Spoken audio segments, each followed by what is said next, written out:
UN کا جو کردار ہے سیاسی اور اخلاقی وہ ہمیں نظر نہیں آتا، اور سب سے بڑی بات کہ کیوں اتنی بڑی بات پہ امریکہ نے ویٹو کر دیا، کم از کم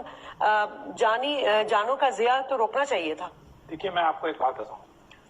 2 ریگولر اجلاس ہوئے ہیں، تیسرا کل شام کو بات چیت ہوئی۔ پہلا اجلاس ہو ہی نہیں سکا، صرف انڈور میٹنگ ہوئی، اور وہ برازیل نے قرارداد پیش کی تھی، میں بتا دوں آپ کو، اس میں انہوں نے حماس کو ذمہ دار تو ٹھہرایا تھا حملے کا، لیکن کنڈیم نہیں کیا تھا، تو امریکہ نے کہا کہ آپ اسے کنڈیم کریں۔ جی پھر تیسرے دن پھر قرارداد برازیل نے پھر پیش کی، اور رشیا نے مل کے اس کے ساتھ پیش کی۔ اس کے اندر حماس کو انہوں نے کنڈیم کیا تھا، اور پھر لیکن وہ بھی امریکہ نے ناکافی ڈکلیئر کر کے اور اسے بھی ویٹو کر دیا۔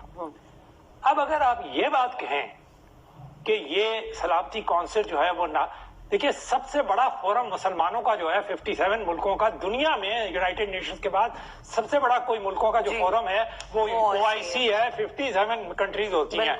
دیکھیں اگر آپ اس کا چارٹر اٹھا کے دیکھیں، مشکل تو یہ مسلمان پاکستانی بھی نہیں اٹھا کے دیکھتے اور کوئی مسلمان بھی نہیں اٹھا کے دیکھتا، اس میں کہیں جنگ فوج اس کا تو کوئی ذکر ہی نہیں ہے، یہ تو صرف اقتصادی فورم ہے وہ، اور کلچرل فورم ہے جس کے اندر تعاون کا ہے۔ کہاں ہے اس میں یہ کہ سیاسی معاملات کو، وہ تو کہتے ہیں سیاسی معاملات کو ٹچ نہ کریں۔ میں آپ کو ایک مثال دیتا ہوں ایک چھوٹی سی تیزی میں۔ سیریا 2011 کی فروری سے لے کر اور 2020 تک وہاں پر خانہ جنگی ہوئی، 5 لاکھ مسلمان وہاں پر مارے گئے۔ آپ کو پتا ہے نا، رشیا نے وہاں پہ بمباری کی، برابر 7 مرتبہ رشیا اس کو ویٹو کر دیتا تھا قرارداد کو سیز فائر کی۔ اب سوال یہ پیدا ہوتا ہے کرنا کیا چاہیے؟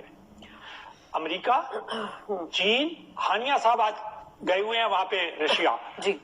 ماسکو، انہیں یہی بات ایمفسائز کرنی چاہیے جو آپ کہہ رہی ہیں بار بار۔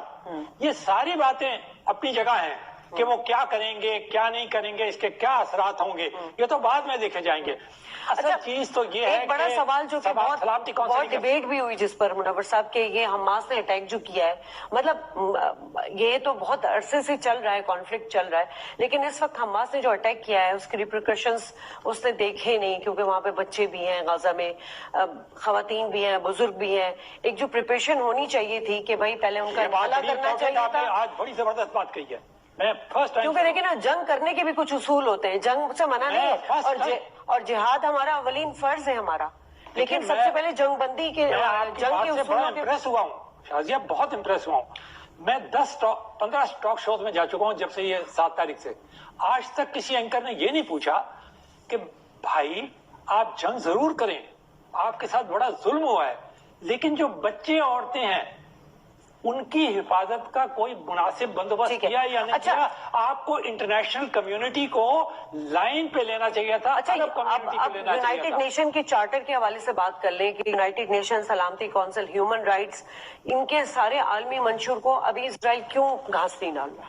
اس لیے نہیں کر رہا کہ امریکہ برابر ویٹو کر رہا، امریکہ ہی نہیں کر رہا،